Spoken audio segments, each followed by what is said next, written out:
Bienvenidos a nuestro canal. Queremos conocer tus opiniones sobre los contenidos. Deja tus comentarios en la parte de abajo. Por favor, danos un like. Recuerda suscribirte y activar la campanita para recibir las notificaciones de los próximos videos.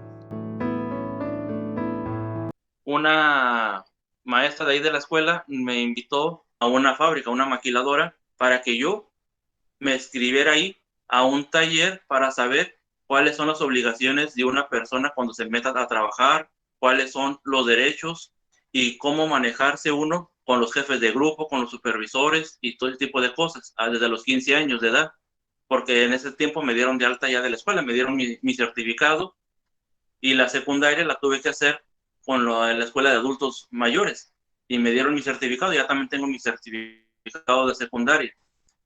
Después de esa etapa, yo conocí a una persona allí en una fábrica, en una maquiladora, que también tenía los problemas míos, convulsiones, epilepsia, y el momento de que ya nos enamoramos y todo ese tipo de cosas, yo a ella le dije antes de casarnos, vamos con médicos especialistas para que nos digan cuáles son los riesgos de la sexualidad, cuáles son los riesgos de sentir ciertas cosas, de sentirte enamorado, sentirte atraído, que te den emociones fuertes o no fuertes, si nos podemos provocar convulsiones o no. Y ya fue cuando yo le dije a un neurocirujano, un amigo mío, y ya me dijo él que teníamos que ir con una ginecóloga para que nos dijera los riesgos de ciertas cosas, cómo debemos de tener una sexualidad adecuada. Esa ginecóloga nos invitó con una sexóloga para saber qué tipo de juego, qué tipo de intimidad podíamos tener que no fuera tan peligroso y no nos fuéramos a provocar convulsiones, ni yo a ella, ni ella a mí. Y todo eso fue una etapa antes del matrimonio, antes de que firmáramos el acta de matrimonio. Y llevamos paso por paso, como dijo una compañera que está con su hijo ahorita. Es paso por paso llevar nuestras vidas y no porque tengamos epilepsia o algún tipo de convulsiones, no podemos tener un matrimonio.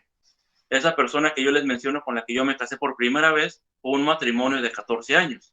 Ella falleció porque le dio un infarto, porque le dio una convulsión demasiado fuerte. Y llevamos un matrimonio estable. No pudimos tener familia porque nunca lo decidimos nosotros y aparte estábamos estériles los dos por el problema del tratamiento que lo tuvimos desde niños. Y eso, a final de cuentas, no llevó familia. Me quedé viudo y a final de cuentas seguí mi vida. Y actualmente estoy ahorita con una persona, estoy con mi esposa, que está en silla de ruedas, tiene secuelas de polio desde niña y llevamos una vida estable, llevamos una vida normal. Y los dos nos pusimos de acuerdo como pareja cuando fuimos novios, para eso es el noviazgo, para conocernos, para saber cuáles son los riesgos en cuestión de matrimonio, vivir juntos. Platicamos un año completo y después decidimos igual casarnos. Y llevamos aproximadamente 7 años juntos y no nos ha pasado nada. Más que una vez ya le di un susto porque me dio una convulsión fuerte porque estaba en trámites de una pensión por invalidez, por riesgo de trabajo, por enfermedad. Ya me hicieron mi pensión y ya me quedé tranquilo, ya estoy libre de estrés, libre de problemas. Por eso también hay que cuidarle a sus hijos, ustedes como madres de familia o las personas que me están escuchando. Tener cuidado con el estrés, tener cuidado con los problemas que tenemos en veces matrimoniales o de familia en el hogar, porque muchas veces sus hijos se van a dar cuenta de lo que sucede en el matrimonio, lo que sucede con su mamá, lo que sucede con su papá. Y eso lo pueden agarrar los niños o las niñas, sus hijos. Y eso les puede provocar también a ellos convulsiones, porque se pueden sentir culpables que ellos son los que están provocando el problema en el matrimonio, en sus papás, porque le tienen que dedicar tiempo, ciertas cosas. Porque yo una vez le pregunté yo eso a mis padres, mamá, papá, ¿están enojados conmigo? Yo le estoy provocando problemas por que me estén llevando cada 30 días con el médico y me dijeron, no, tú no eres el del problema somos nosotros. Y yo ya me quedé tranquilo. Por eso les digo, tenemos que tener cuidado con sus hijos en ese aspecto también. Y en el aspecto que tiene que ver con la intimidad, siempre ustedes como padres o como personas que están ya adultas, si van a llegar a esa etapa, vayan con una ginecóloga, vayan con una sexóloga y vayan con un neurocirujano o neurólogo y platiquen con cada uno de ellos para que ustedes les digan ellos qué tipo de intimidad, qué tipo de sexualidad pueden tener de acuerdo a su epilepsia, de acuerdo a sus convulsiones y de acuerdo al tratamiento que estén llevando neurológicamente ustedes. Y de esa forma no van a tener ningún problema que les vayan a provocar convulsiones a ustedes por tener una intimidad como cualquier matrimonio. Y muchas veces un abrazo o simplemente un beso, muchas veces nos pueden provocar también emociones fuertes. Y también tenemos que tener control con todo eso, porque las emociones fuertes, o mucha alegría, o mucha tristeza, o muchas cosas fuertes, también en veces nos pueden provocar convulsiones, fue lo que a mí me dijo el neurocirujano. Ten cuidado con eso, mijo. Ni mucha emoción, ni mucha alegría, ni mucho de tanto. Balancealo todo. Y gracias a Dios, en 14 años de matrimonio, como le digo, con la persona que tuvo convulsiones conmigo, no pasó nada. Las convulsiones que le llegaron a dar fue muchas veces por los problemas que había laborales, porque trabajábamos siempre juntos. Y yo me daba cuenta que muchas veces había mucho estrés, había mucha presión en las empresas donde trabajábamos, y a eso a ella sí le afectaba. Por eso también tenemos que tener cuidado. Y muchas veces cuando le daban las convulsiones, pues me tienen que ir con ella al hospital y santo remedio. Por eso les digo, hay que cuidarnos en muchos aspectos. Platiquen con sus neurólogos o neurocirujanos. O hay en veces que también hay psicólogos que también son neurólogos, neuropsicólogos, dicen la persona que estaba anteriormente, ahorita yo hablando con una neuróloga que estaba hablando, que dice que también hay neuropsicólogos, que muchas veces son psicólogos, pero también son neurólogos, ellos tienen las dos materias. Y hablar con un neuropsicólogo muchas veces nos ayuda para ver cómo estamos emocional, cómo estamos psicológicamente, cómo estamos de nuestra cabecita, porque muchas veces se maneja el estrés o la depresión, la tristeza, pero muchas veces es mucha o hay poca, y eso también puede provocar convulsiones. Por eso también ustedes como padres o como compañeros con epilepsia, muchas veces tenemos que decirle a nuestro neurólogo, mándame con un neurólogo o neuropsicólogo, como le dicen ellos, neuropsicólogo, para que nos dé una atención adecuada y una atención correcta para llevar una mejor calidad de vida a cada uno de nosotros. Y todo eso vamos a ir aprendiendo poco a poco. Así lo fui aprendiendo yo, porque yo desde los 6 meses de nacido tengo esto. Ok, muchas gracias, Pedro. Damos la bienvenida al doctor Jesús Reyes, creo que ya está en la sala. Entonces, si quiere, doctor, me gustaría que con el tan lindo testimonio de Pedro, que abarcó muchos temas, nos complemente. Algo que me llamó la atención fue el tema de las emociones en la parte de la sexualidad. Entonces, pues le damos paso para que nos comenten, nos explique, y los comentarios, preguntas las pueden ir haciendo por el chat para que el doctor pueda responder. Gracias. Bueno, muchísimas gracias, muy buenos días para todos. Muchísimas gracias por la invitación.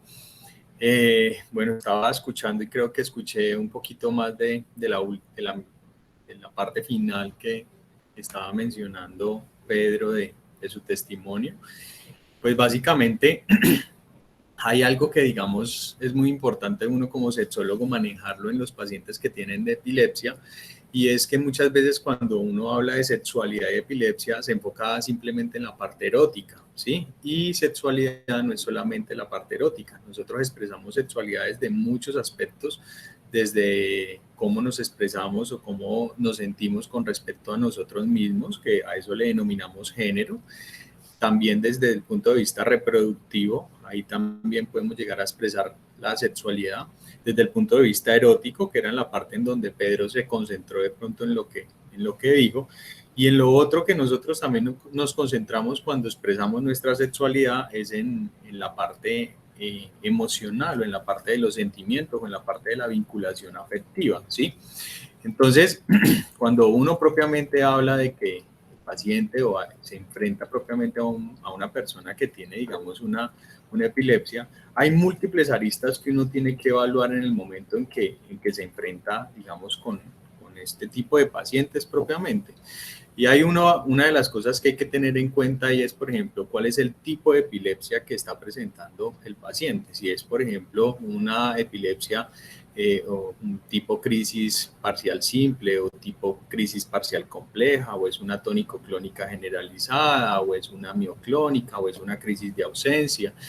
Y en el momento en que evalúa a estos pacientes propiamente con un electroencefalograma, sería también importante evaluar en cuál de los lóbulos cerebrales es donde está surgiendo propiamente la actividad epiléptica, debido a que dependiendo el lugar de la corteza en donde se puede llegar a generar propiamente esta descarga, pues asimismo puede llegar a alterar la sexualidad en estos pacientes.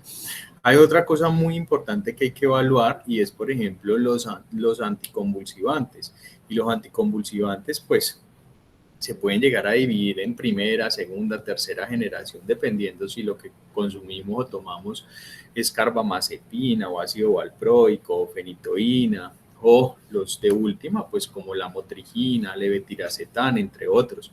Y cuando uno arranca un medicamento o le arrancan un medicamento de estos propiamente a un paciente, uno tiene que también conocer cuáles son las posibles disfunciones o cuáles son las posibles situaciones que puede llegar a presentar dentro de su actividad sexual.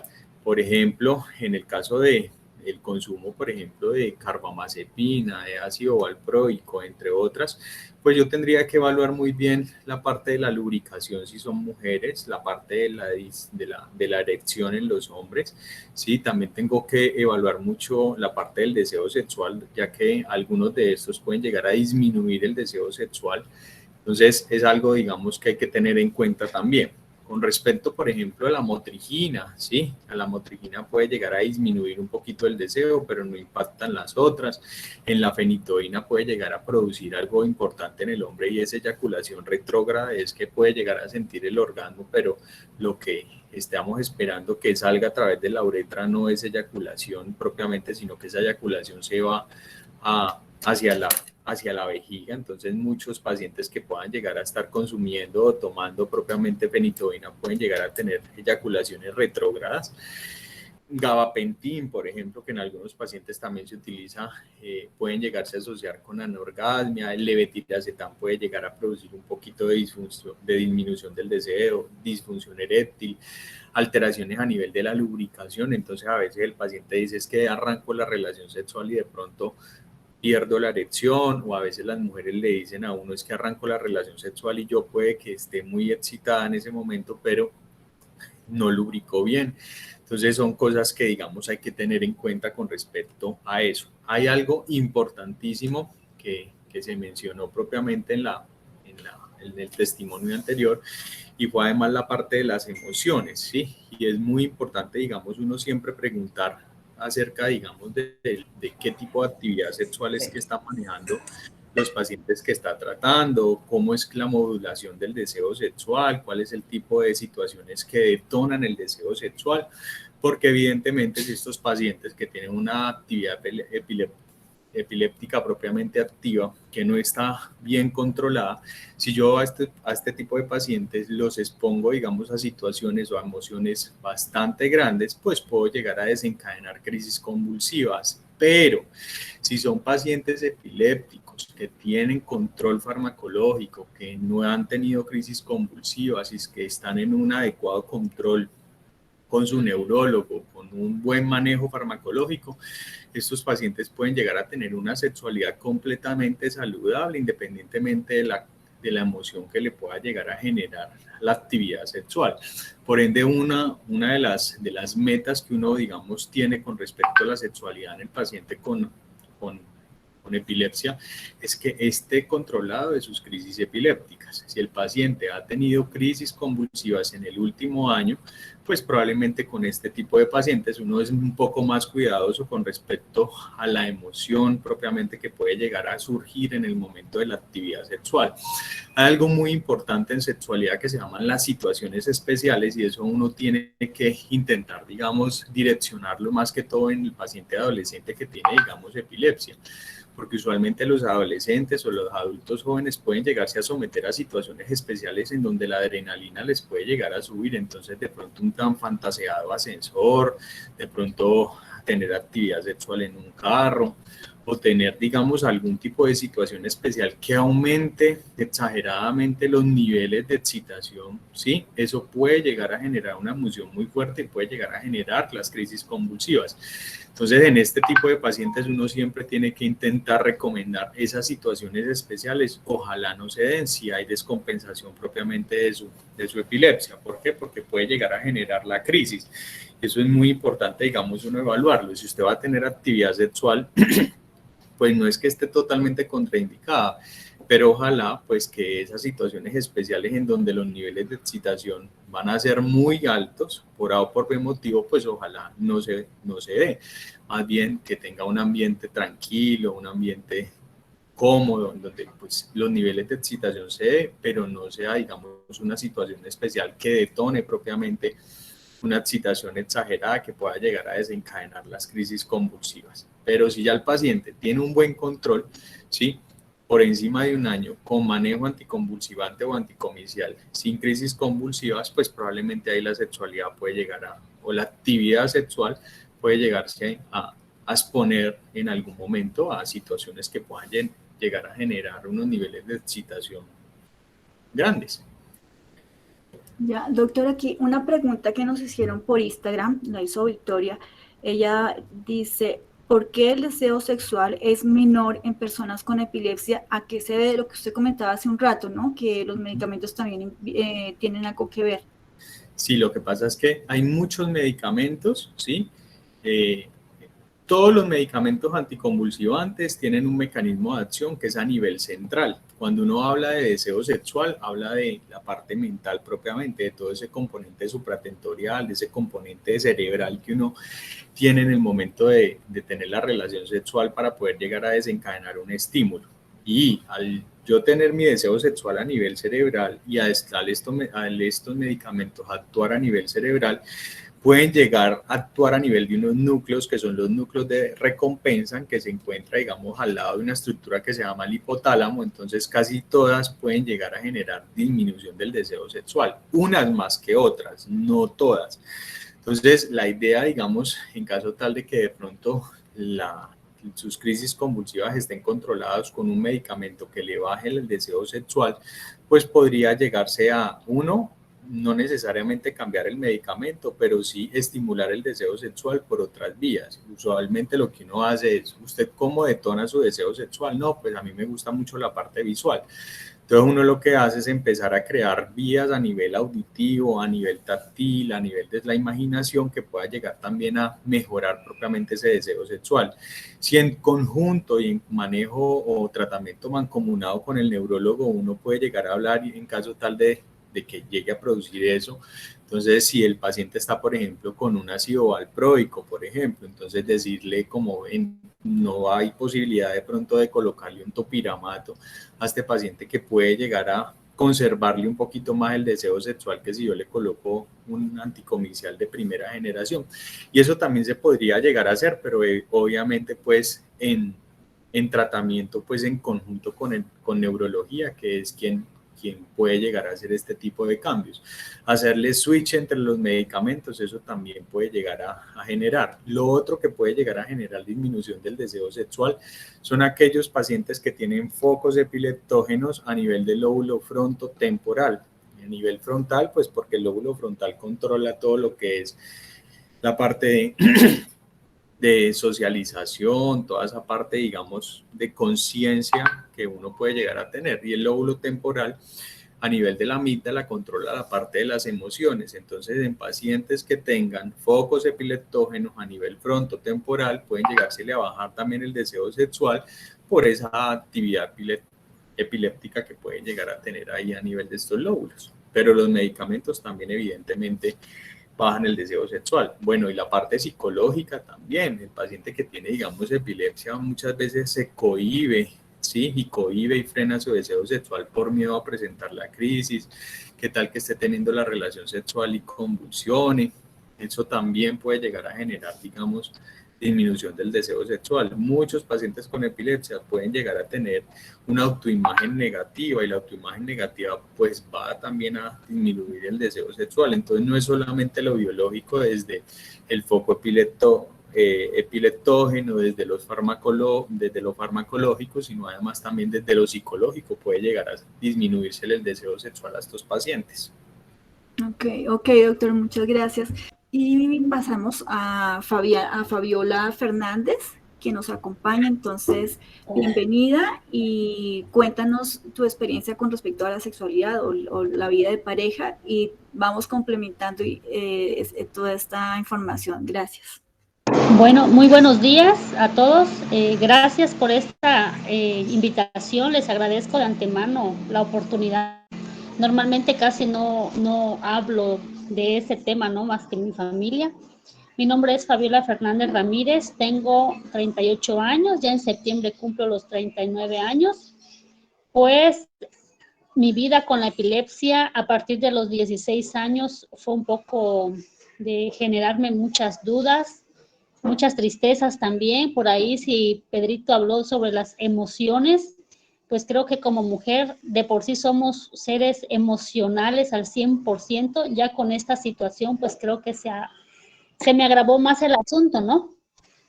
Resulta que cuando nazco, bueno, tuve la epilepsia a partir de los 16 años y me gustaría que ustedes escucharan cómo fue mi primera vez de la crisis convulsivas. De hecho, fue una crisis tónico-clónica generalizada. Después comprendí de qué se trataba porque obviamente perdemos el conocimiento. Precisamente fue durante los días muy fuertes de una menstruación. Y pues me gustaría platicar un asunto porque ya ven que como mujeres menstruamos mensualmente y pues para ahorita yo viendo hacia atrás yo empiezo a reconocer ciertos síntomas, ¿no? Pues en esa ocasión yo me estaba bañando, estaba obviamente con la menstruación, me estaba listando para irme a la preparatoria y pues de repente pues simplemente me desconecté. Me levanté y pues toda la familia alrededor, ¿verdad? Con la noticia, era algo nuevo en la familia, en mi familia. Gracias a Dios había un médico en el pueblito judío, era judío, pero era médico general y él rápido, me imagino por los conocimientos que tiene, dijo probablemente es esto y directamente a neurólogos, ¿no? Y a comenzar la carrera de visitar médicos, los estudios, los electros, las tomografías, en fin. Bueno, pues empezamos esta odisea con toda y la familia, ¿no? Mis papás, nosotros somos de Chiapas, de un pueblito que se llama Jaltenango. Mis papás hicieron todo lo posible que estaba en sus manos, pues obviamente ellos son, pues vamos a decirlo, ¿no? Comerciantes, y no sabían más que dirigirse por medio de los médicos. Me llevaron hasta la Ciudad de México, me hicieron todos los menjurjes para conocer realmente el diagnóstico exacto. Y pues al final de cuentas, después de probar muchos medicamentos, me quedé con el valproato de magnesio y pues estuve muy controlada, ¿no? Los primeros años. Y pues mis papás decidían que yo no estudiara, que yo no, tenían esa pena, ¿no? De que yo pudiera socializar y en algún dado momento que ellos no estuvieran, pues yo pudiera caer, ¿no? Pero resulta que ya mi neurólogo, que al final quedó como mi neurólogo personal, de aquí de la ciudad de Tuxtla Gutiérrez, le dijo a mi papá que no, que yo podía hacer una vida normal, que no era una epilepsia, vaya, demasiado incontrolable, ¿no? Y pues, gracias a Dios, terminé una carrera, se puede decir, tengo una licenciatura en educación preescolar. Originalmente yo quería ser periodista, pero pues obviamente por esta situación de la salud mis papás decidieron no, y porque pues mis hermanas iban a ser maestras, yo también, para que me cuidaran. Y por ahí hubo una pequeña frustración de mi parte, ¿no? Pero pues ahorita creo que esta parte de compartir, creo que por ahí digo yo, bueno, necesito compartir muchas cosas y creo que por ahí voy a tener que hacer lo que a mí me gustaba originalmente, ¿no? Y sobre todo investigar el porqué de situaciones.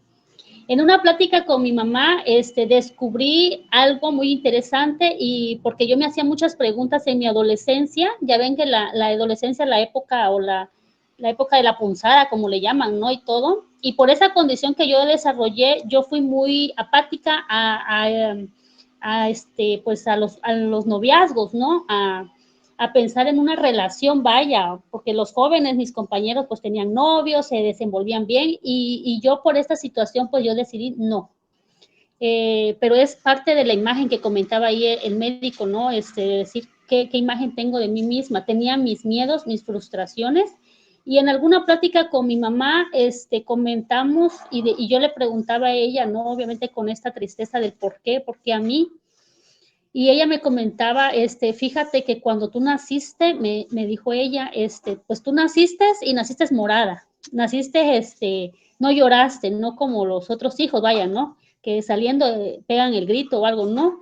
La partera que atendió a mi mamá se tuvo que revivirme a mí. Probablemente por ahí tuvo algo que ver, ella me dijo, pregúntale a tus médicos, a lo mejor y te den respuestas. Entonces, me imagino que pudo haber sido algo que hasta los 16 años se me desarrolló. Imagínense esa, vamos a decir, ¿cómo le puedo llamar? Como trauma o que pasan todos los bebés al pasar al canal de parto, ¿no? Y lo normal es que en automático lloren y ya, ¿no? Y empieza la mamá a amamantar y resulta que a mí fue un caos, o sea, prácticamente la partera le dijo que esta niña está muerta. Supuestamente me dieron mis nalgadas y no sé qué menjurgue me hizo la partera y pues al final de cuentas lograron que aquí esté yo ahora, ¿no? Compartiendo. Bueno, resulta que en el 2006 yo me graduó de la universidad y durante la época de la universidad conozco al que es actualmente mi pareja. Él fue mi amigo, 4 años, platicamos mucho, fuimos súper buenos amigos. Y como yo les comentaba, yo no me abría a la posibilidad de nada. Es más, yo pensaba que me iba a quedar para vestir santos, ¿no? Por ahí decía yo no voy a ser ni madre, ¿no? No voy a poder tener ni bebés. Pero era mi mentalidad mía, porque a pesar con los medicamentos, de hecho en la universidad tuve una convulsión. Gracias a Dios mis compañeras, mis hermanas que estaban ahí, todos me apoyaron. Recuerdo que me llevaron en ambulancia desde la normal hasta, teníamos un seguro escolar y la enfermera que me atendió muy amablemente, platicó conmigo estando allá, siendo atendida y me dijo, no te preocupes, todo va a estar bien, fíjate que yo también soy epiléptica, pero aquí estoy, soy enfermera. Y fue como empezar a abrir un poco más mi mentalidad, o sea, no soy yo nada más, hay muchas personas, pero muchas personas estaban haciendo lo que yo hacía en ese momento, callar, reservarse, ¿no? Y pues creo que es malo, ¿no? Hasta cierto punto, porque pues hay muchas personas que necesitan de tu experiencia.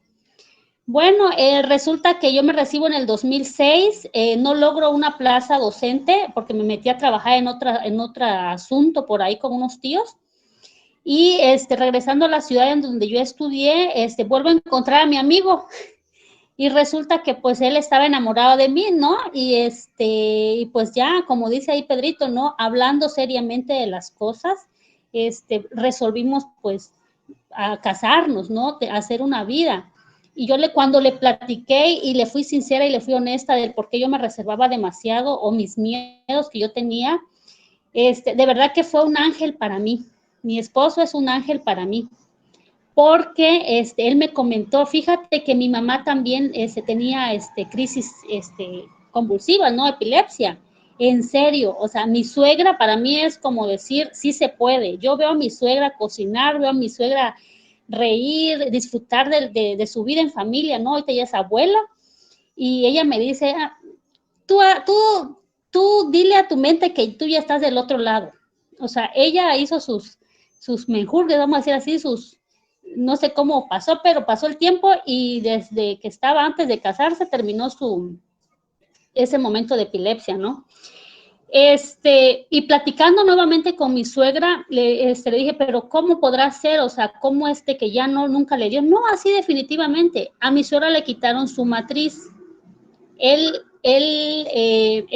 mi suegra, tuvo, después de tener sus hijos, tuvo un pequeño problema en la matriz y se la quitaron. Y está usted tranquila y todo, sí, todo está bien, pues ya ni se acuerda de cómo eran las crisis convulsivas, ¿no? Y yo también con ella platiqué, fíjese que cuando a mí me dio la primera crisis yo estaba en mi menstruación, pero fue una menstruación, o sea, de que creo que no la he tenido nunca jamás, ahorita, ¿no? Ni casada. Y yo recuerdo que de la nada me desplomé, pero sí fue una crisis convulsiva, porque mis hermanas y mi mamá cuentan todo lo que vieron, ¿no? Y bueno, aún medicada me daban la crisis, y por lo que respecta ahí lo que decían los compañeritos, por las emociones, yo estaba en la tesis, o que si tenía exámenes, o que si un asuntito ahí entre familia, empecé como a mirarme hacia mí misma adentro y decir, no, cálmate, Fabiola, se va a resolver, va a salir bien, tal vez no como tú lo quieres o lo deseas, a veces las cosas no salen como uno quiere al 100%, entonces yo soy una persona, me consideraba muy así de que lo tengo que hacer porque lo tengo que hacer, y resulta que eso a mí no me ayudaba. Entonces, comencé, mi neurólogo, después de mucho tiempo, ya con la plaza docente en el 2007 me casé, en el 2008 nace mi hija, la mayor, y tengo un pequeño recuerdito, mi nariz, no sé si la notan, está un poquito desviada porque tuve una convulsión estando embarazada.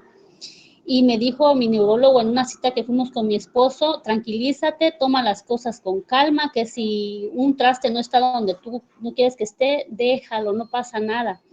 Y ya él me empezó a decir, oye, necesito que vayas con un psiquiatra o con un psicólogo, que empieces tú a sacar muchas cosas. O sea, él me empezaba a hablar de cuestiones psicológicas, emocionales, en serio, sí. Pero y yo quería saber qué clase de epilepsia tengo. O sea, dígame, hay una operación y ya, es que no puedo estar así nada más controlándome, pero es que es así, dice, tienes que aprender a controlar muchas cosas, si el blanco es blanco, no lo quieras hacer negro. Gracias por apoyar nuestra labor de educar y concientizar sobre la epilepsia. Queremos conocer tus opiniones sobre los contenidos. Deja tus comentarios en la parte de abajo. Por favor, danos un like y recuerda siempre suscribirte.